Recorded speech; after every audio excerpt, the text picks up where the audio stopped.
Simple એક કાગળમાં જ લખી નાખી ફોન થી બોલેલો ને અહીંયા બોલાવીએ સર સિંગડાભાઈ ને કેસો એ બધાને કહીએ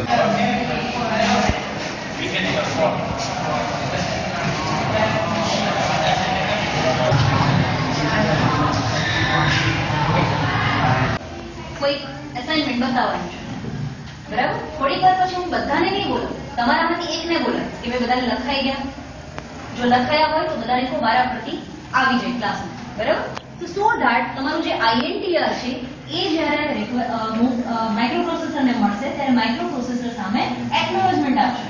કે ભાઈ I can receive your interrupt request and it's your acknowledgement આ પોર્શન તમારો પૂરો થઈ ગયો ડ્રેફ RST 7.5 6.5 5.5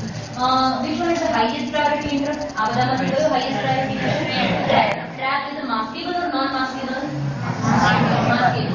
maskable non maskable એટલે જેના કન્ટેન્ટમાં તમે ચેન્જ ન કરી શકો જેનું તમે પ્રોગ્રામિંગ ન કરાવી શકો બરાબર કોઈ પણ signal so trap is a highest priority non maskable interrupt RST 7.5 RST 6.5 RST 5.5 they all are known as maskable vector interrupt આખો ક્વેશ્ચન તમારો પૂરો બરાબર આ બે પિનના ફંક્શન શું થશે હોલ્ડ અને એક્ચ્યુઅલ 30 વોલ્ટ ઉપર વર્ક કરે છે અને 15 એમ્પિયર કરંટ લે છે બરાબર એના વાઇન્ડિંગ બતાવેલા છે અને આ જે અંદરનો જે પોર્શન છે ગર્ભનો પોર્શન યાની કે કોરનો ભાગ છે જે શેમાંથી બનેલો છે કોપર વાઇન્ડિંગ માંથી બનેલો છે એટલે ટ્રાન્સફોર્મર છે ટ્રાન્સફોર્મરનો ફંક્શન શું છે ટ્રાન્સફોર્મર છે ઇલેક્ટ્રિકલ પાવર ને છે કે ધીમી જગ્યાએ ટ્રાન્સફોર કરશે मतलब ये કે સપોઝ તમારે ટ્રાન્સફોર્મર સ્ટેપ અપ કરવો હોય સ્ટેપ ડાઉન કરવો હોય પણ ટ્રાન્સફોર્મર ની અંદર ફ્રીક્વન્સી ચેન્જ થશે નહીં બરાબર અહીંયા ફ્રીક્વન્સી લોકો લખી નથી જનરલી માર્ક કરેલો હોય છે 230 વોલ્ટ સપ્લાય હોય નો રેઝિસ્ટન્સ ઇન પેરેલલ એટલે બધું કરંટ ક્યાં જતો છે now we take an example of practical એટલે અહીંયા શું રાખશું આપણે ડ્રો કરો તમારી સર્કિટમાં અહીંયા આપણે લેટેસ્ટ ટેક એન એક્ઝામ્પલ કે ઇન્ટરનલ રેઝિસ્ટન્સ છે and then take your load resistance કેટલી વેલ્યુ રાઈટ કરી આપણે રાઈટ કરી કોઈ value okay let us say 10 take the value of load resistance as 10 ohm and internal resistance of અને એની સાથે આ છે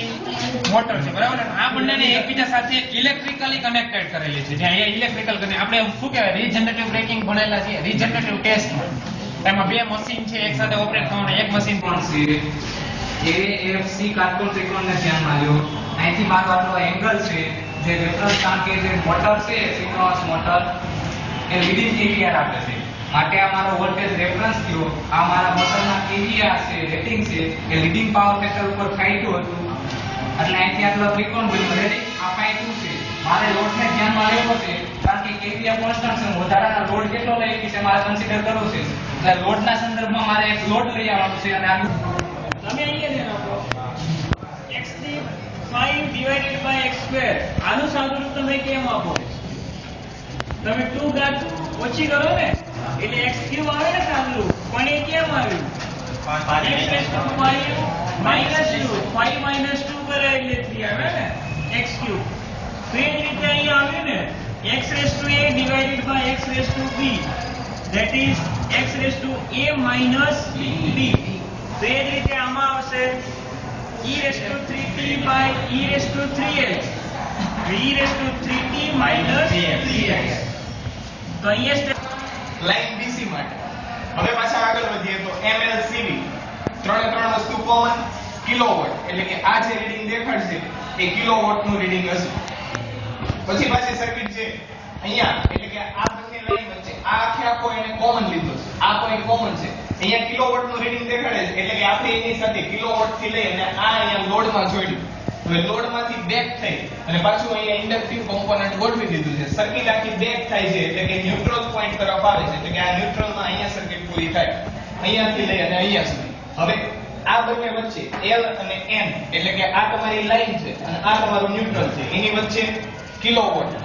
એટલે કે કિલો શોર્ટ ટ્રાન્સમિશન લાઈન અને મીડિયમ ટ્રાન્સમિશન, આ આપણે જે કરીએ છીએ એ મીડિયમ ટ્રાન્સમિશન લાઈન છે. હવે આપણે સર્કિટને સ્ટાર્ટ કરીએ તો M L C અને V પોઈન્ટ હતા, ટોટલ 4 પોઈન્ટ છે. મેઇન આ લાઈન લોડ મેઇન, પછી અહીંયાથી લોડ એટલે કે લોડ આપણે જે કનેક્ટ કરાવીએ છીએ M L C common point અને L V આવશે એટલે કે એ વોલ્ટેજ બરાબર થશે. હવે સર્કિટમાં આપણે આગળ વધીએ તો આ AB છે, એના માટે આ રેઝિસ્ટિવ કોમ્પોનન્ટ R/2 અને અહીંયા છે X/2 એટલે કે મીડિયમ લાઈન છે. હવે અહીંયા સર્કિટ ગોઠવેલી છે, આ આગળથી આ કિલોવોટ નું રીડિંગ દેખાડે છે. પછી અહીંયા આ બંને પોઈન્ટ વચ્ચે R/2 અને X લો પ્રકારનું મીટર છે બરાબર. તો એમાં રીડિંગ એટલે કે અહીંયાથી આમાં આની અંદર કોઇલ હશે, ડિફ્લેક્ટિંગ પોઈન્ટ હશે બરાબર છે. એટલે કે અહીંયાથી આપણે જ્યારે x minus 1/3 into t minus x formula બની ગઈ એવી. એટલે આ લિમિટ કેટલું થઈ જશે 1 3 into 1 into હવે આ જે લિમિટ છે એ t પર આધારિત છે. t tends to x એટલે t પર આધારિત તમારા કરંટનો રેઝિસ્ટન્સ તમે કેલ્ક્યુલેશન કરશો V/I. પાંચ તમારા રેઝિસ્ટન્સ આવશે, પછી એવરેજ તો ખબર ને આ પાંચે તમારે એવરેજ ખ્યાલ હશે. પછી કેલ્ક્યુલેશનમાં શું આવશે? પહેલું રીડિંગ 1 માટે શું આવશે? રીડિંગ 1 માટે રેઝિસ્ટન્સ આવશે ને તમારે R1 = V1/I1 આવશે. એનો ખાલી ફેસ લઈ લેવાનો પીસી પર પછી તમારે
જોતા જોતા ચાલુ